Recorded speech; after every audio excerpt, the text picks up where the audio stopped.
Good afternoon, everybody, and welcome to the National Zoning Atlas's Westchester County Zoning Atlas webinar. I really appreciate everybody being here today. Just by background, I'm Sarah Bronin, the chair of, or I guess the founder of the National Zoning Atlas, and I'll be joined today by two of our amazing zoning analysts, Jonah Policia and Devin Chodson. So welcome to both of them, and they'll introduce themselves when they hop on. For those of you who aren't familiar with the National Zoning Atlas, we are a collaborative project, and here's our slogan: digitizing, demystifying, and democratizing U.S. zoning codes. And we do that through a process that we have rigorously honed over the period of the last couple of years. And we are guided by a methodology that Jonah and Devin use, and our team of about 25 analysts and our leadership team. And essentially what we are trying to do is to solve an information gap. People familiar with zoning note that it's highly decentralized. It's inconsistent, not just from one jurisdiction to another, but also within an individual jurisdiction. You see inconsistencies in zoning codes. And codes themselves can be pretty convoluted. We've seen codes as long as 3,800 pages. None, though, in Westchester County, thankfully, which made it actually pretty straightforward to analyze in terms of geographies go. And Jonah and Devin can speak a little bit more to that. The way that we use this methodology is we collect and extract information from texts. We collect zoning maps. Sometimes it's pretty easy to clean them up. Oftentimes we do, however, have to redraw them or draw them from scratch. And taking the text side, taking the map side, we merge it together into our online map. As far as progress to date, Westchester County is just part of a much bigger effort to take information about zoning and again, really make it much more transparent in our online atlas. We have covered over 5,400 jurisdictions so far.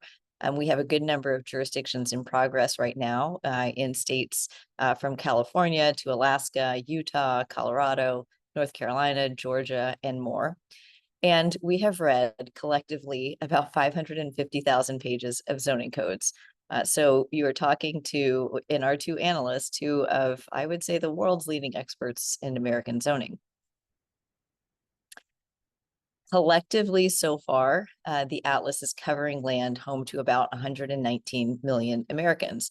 New York City, which we just recently posted, helped put us over the edge, added a large population center there. But Westchester County, as part of the New York City metro area, I think presents a really fascinating case study of how zoning works. And I'm really looking forward to the presentation. So with that, I'm going to turn it over to Jonah, who's going to walk us through how to use the Atlas and really highlight some of the ways that you as users can manipulate the various functions to get the information that you'd like to see. So Jonah, take it away. Thank you, Sarah. So I'm just going to walk us through some of the features that are available on our public map, which you can find at zoningatlas.org/atlas. On the next slide, the atlas opens at the national scale. So if you take a look at the legend on the left side of the map, the areas you see in purple have zoning. The gray areas mostly do not have zoning, though in a few areas the gray means that the jurisdiction couldn't be mapped. And usually that's because the zoning map wasn't available, or after a diligent effort, we weren't able to find the zoning text.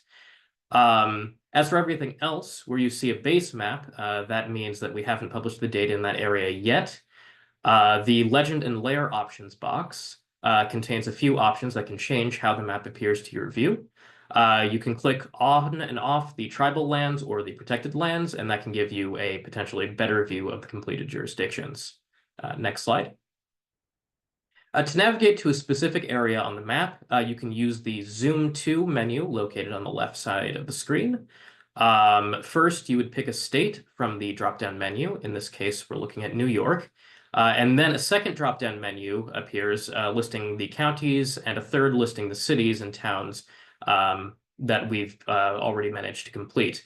In this case, we're seeing the entirety of Westchester County, including all of the jurisdictions. The lighter purple that you see shows areas that are mostly residential districts. So those are areas where the primary use is housing. Whereas the darker purple areas show areas that are mixed use with residential areas. And that allows for residential uses along with some sort of leading non-residential use. Oftentimes that'll be commercial. The sandy color shows non-residential areas, and those are areas where housing is not allowed as a primary use.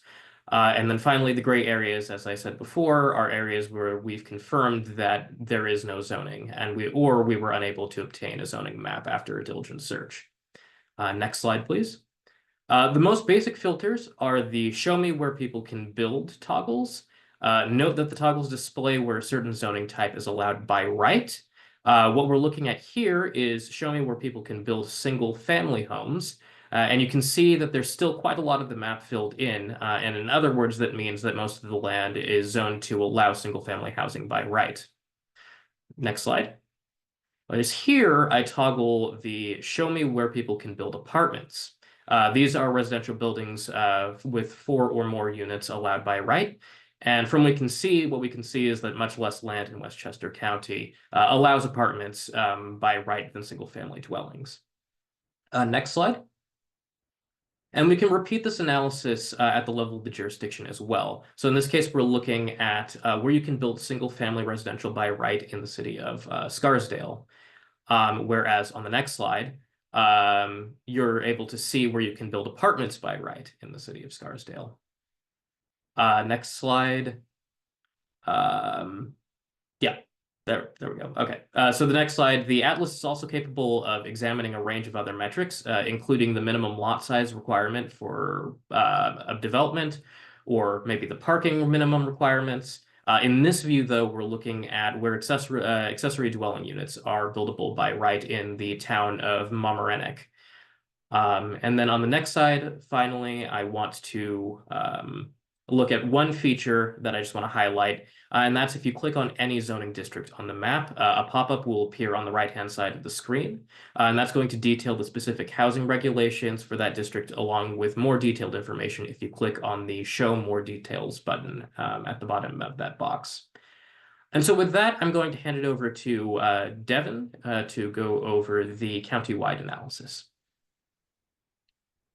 Thank you so much, Jonah. Let's take a look at some of the data we collected here in Westchester County.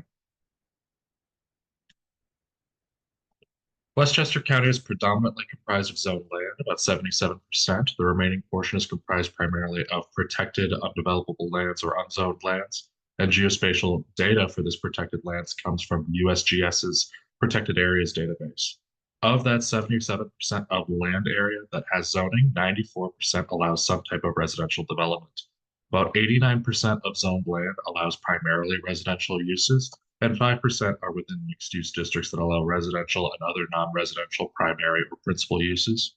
The predominance of primarily residential lands may indicate the need for more mixed-use zones as a policy change to support development that encourages shorter commutes, and a small percentage of land areas categorized as non-residential or areas where principal residential uses are prohibited. But I should point out that per our methodology, districts where the only permitted residential uses allowed are accessory dwellings for caretakers units or watchmen's quarters, typically seen in industrial districts, are categorized as non-residential districts.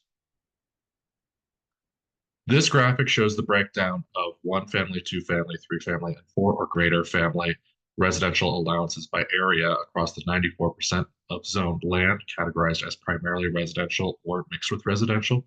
I want to clarify that this is a measure of the number of units allowed per lot in each district. So our methodology aims to simplify and standardize across jurisdictions for apples to apples comparisons.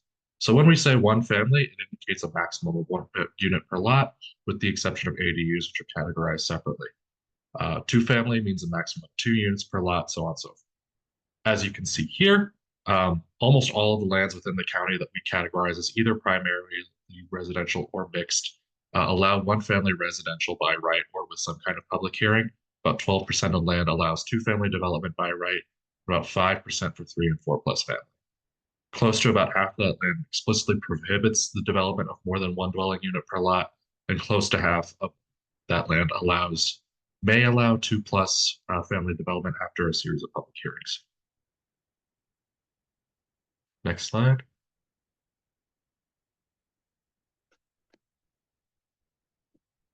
As you can see here in this graph, there are many jurisdictions where single-family housing can be built as of right practically everywhere within the residential mixed boundaries, from places to the north like Pound Ridge and North Salem to places closer to the city like Pelham Manor and Eastchester.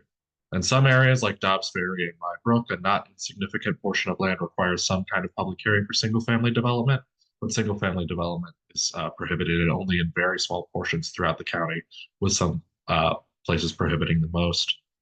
However, as you can see just from the sheer amount of blue on this chart, single-family development is widely permissible across land that is zoned at least partially for residential use. And as you'll see on the next slide, this graph shows where two-family unit development is allowed as of right with a public hearing or prohibited, much different. Places like Elmsford, Newcastle, and Mount Vernon are a little more permissive of two-unit development, but as you can see by the sheer amount of gray and purple on the screen, two-unit development is much more heavily restricted.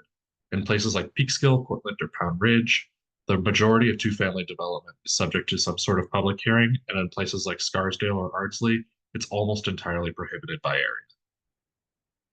On the next slide, this graph shows where 4 or more family development on one lot is permitted by right with a public hearing or prohibited altogether.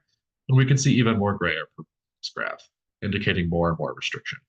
The proportion of land within Fort Chester, Mount Kisco, and Yonkers that allows this kind of development by right far outpaces places like Scarsdale towards the bottom, or even places in the middle like Pleasantville. Some of the cities, villages, and towns closer to New York City offer a little more density compared to the rural towns to the county's north, but across the county at large, 4-family development is largely either prohibited outright or heavily restricted. This bar chart shows how Westchester County compares in the 4-unit allowances across the region within New York State. So that includes New York City, nearby counties like Putnam, Rockland, and Dutchess, as well as the counties on Long Island. As we can see, 4-family development by right is exceedingly restricted by land area within Westchester County, on par with neighboring Rockland County. Significantly more land is available to 4+ family development with a public hearing or a series of them, comparable to, say, Dutchess County over here. But the challenges associated can mean this is especially restrictive for dense housing.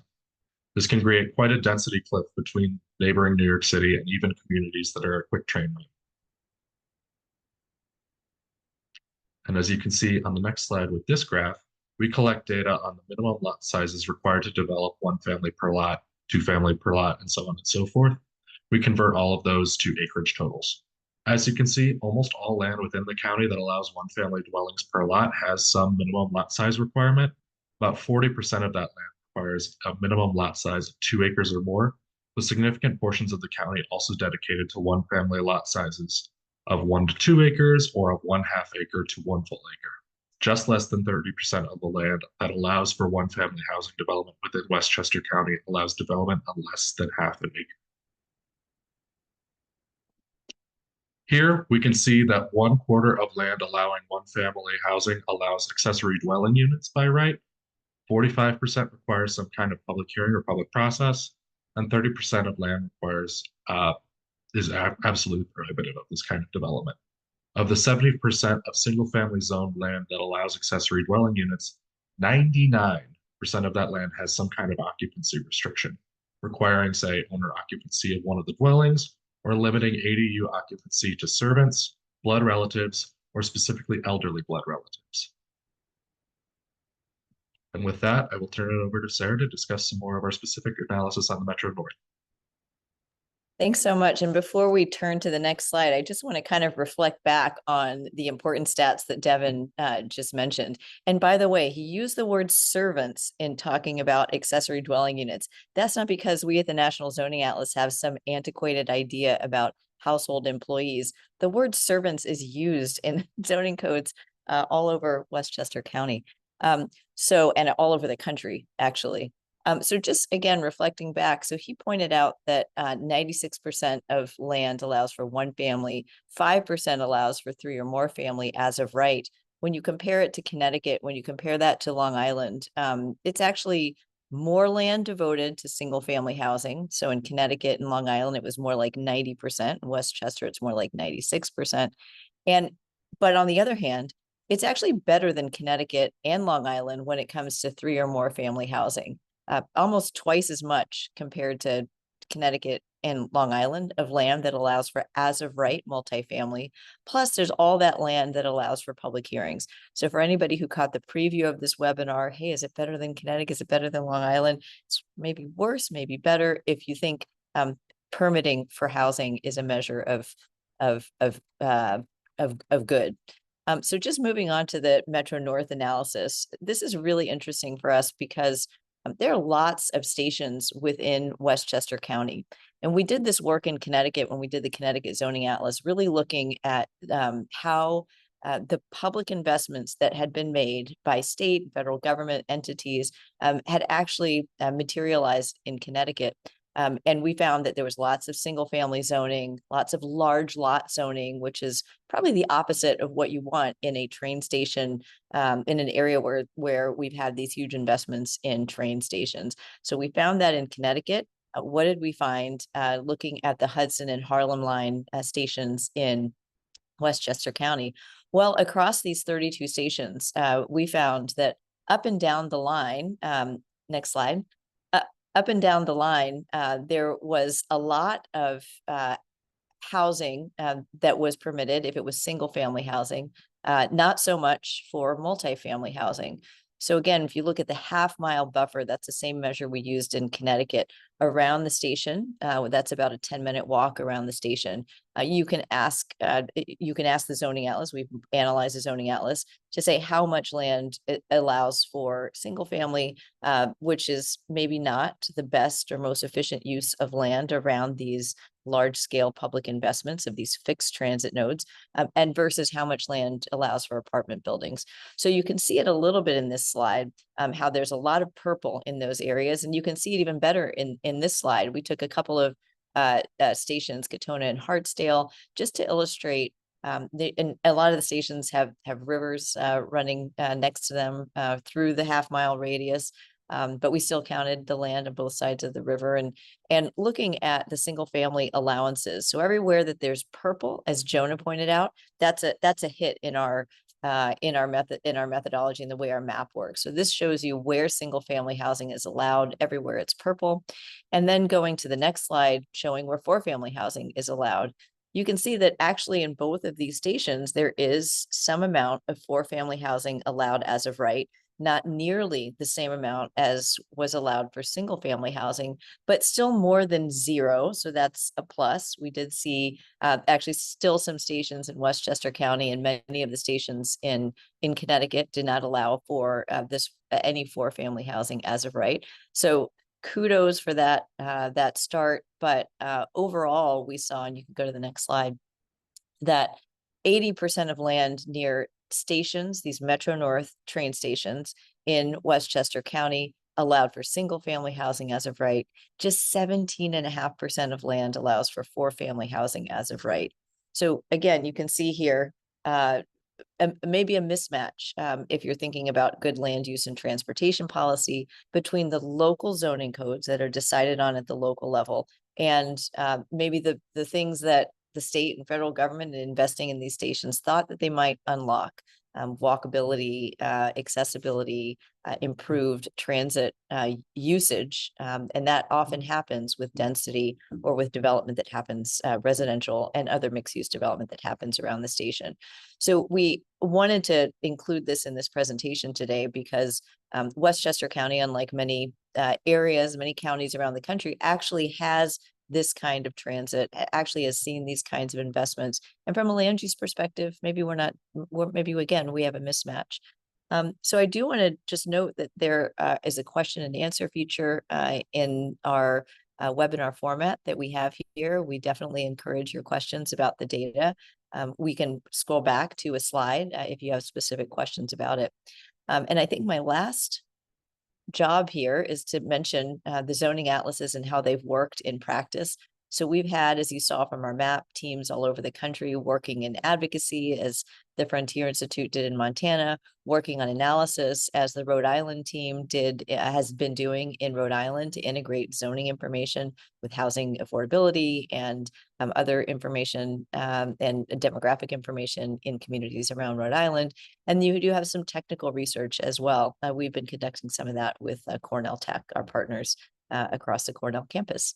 So with that, I'll encourage you to follow us on all of our social media, to connect with us by email if you have updates to share, and hopefully we can answer your questions. And maybe I'll ask for Jonah and Devin to also please turn on their video so I can toss you the tough questions. And here's one from David Asher. Are you tracking the percentage of lots that are too small to meet the maximum allowable number of units by right? So you mean in those areas where multifamily housing is allowed, are we tracking whether the minimum lot size on existing lots is big enough to allow multifamily housing? That's how I interpret the question. I would just say that we do have parcel. Okay, thanks. We do have parcel data, and we use that. In fact, our geospatial analysts use that to hand draw some of the maps that we don't have GIS information from the jurisdictions for, and we haven't done an analysis as to non-conforming lots that don't meet the minimum lot size as of yet. But that would be something to consider, not just in Westchester County, but all over the place. Because I think your point is that even in some of those places where you see multifamily zoning allowed, they might not meet the minimum lot size. Of course, we are tracking minimum lot size, and you can actually toggle on our map minimum lot size requirements. Jonah or Devin, you have anything to add to that? Yeah, I would say, and I will not give the specific county, but I have encountered a county that we've reviewed before where I was working with the GIS analyst, and we found that the lots were already inconsistent with the minimum lot size required. So if you were to try to redevelop any kind of housing on the land, presumably it was a pre-existing non-conforming use, then they rezoned it and they changed the lot minimums. But effectively, you could no longer redevelop the land because you were never going to meet the lot requirements. And so that was actually something we did take note of. And that is the kind of analysis that's possible with this kind of data. Thank you. We have a question from Diana about how overlay zones are captured in the atlas. So maybe I'll ask Devin, did you log overlay zones? And if so, how do they appear in the atlas? We definitely logged overlays, and there are some in Westchester County that are specific to transit-oriented development. I can remember one, I believe, in Croton-on-Hudson. And so just like the base districts, you can record if the overlay either is like primarily residential, like this happens a lot with senior housing overlays that are specifically allowing for a type of residential development to occur, either mixed with residential. You see that a lot with transit-oriented development where they're trying to get mixed use right around transit stations or other places where they foresee development to be beneficial. And then you also could have non-residential ones. So maybe you're forbidden from building along certain rivers or something like that, or overlays that don't affect the use at all. So those on the map appear kind of as clear. You can, when you're toggling on the map and you're dragging your cursor over the jurisdiction, if there's an overlay that doesn't affect the use over a base district, you can see both of them appear next to where your cursor is. So you can see your downtown overlays or any of your other overlays that come up in the system. So we actually, early on in the project, really struggled with how do we depict overlays in the public map. You'll see in some places, I was just zooming around Austin yesterday, and there were places with 3 overlays over a base district, which is wild, but I think speaks to the complexity of zoning. When you hover over a zone, and maybe you're thinking of a specific downtown, it'll tell you what the base district is and what the overlay district is. And if that overlay overrides any of the housing specific features of the base district, then the overlay will sort of control and override whatever the base district allows.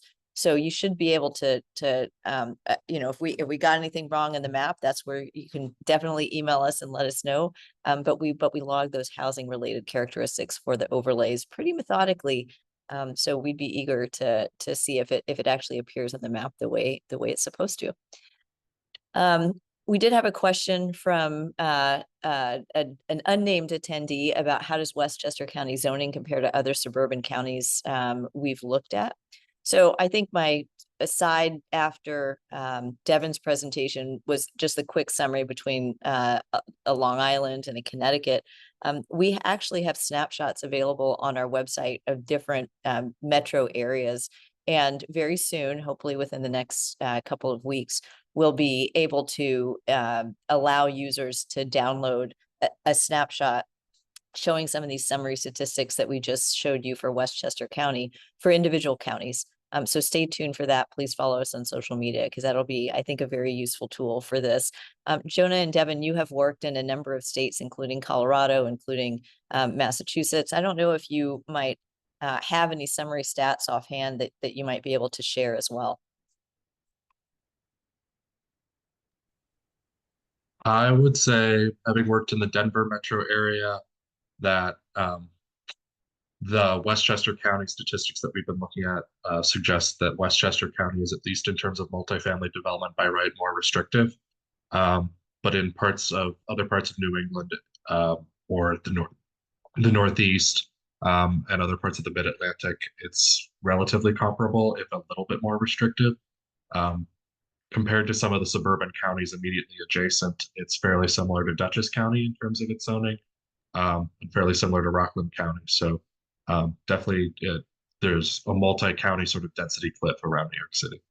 And I think we actually have a hidden slide somewhere on this, maybe in a couple of two slides forward if folks are interested in. Yeah, there we go. We've got Dutchess, Nassau, Putnam, Suffolk, Rockland, and then New York City. We were maybe anticipating your question here.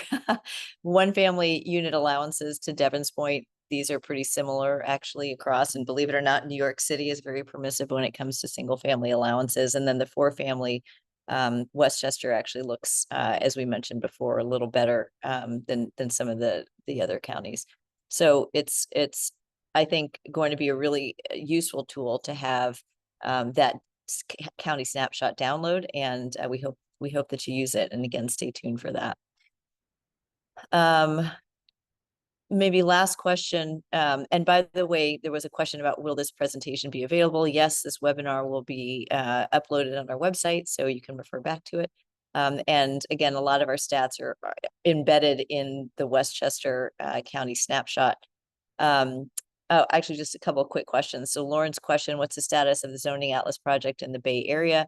We will get there as soon as we finish LA and the LA metro area. We might get there a little early. We might put some analysts up in the Bay Area.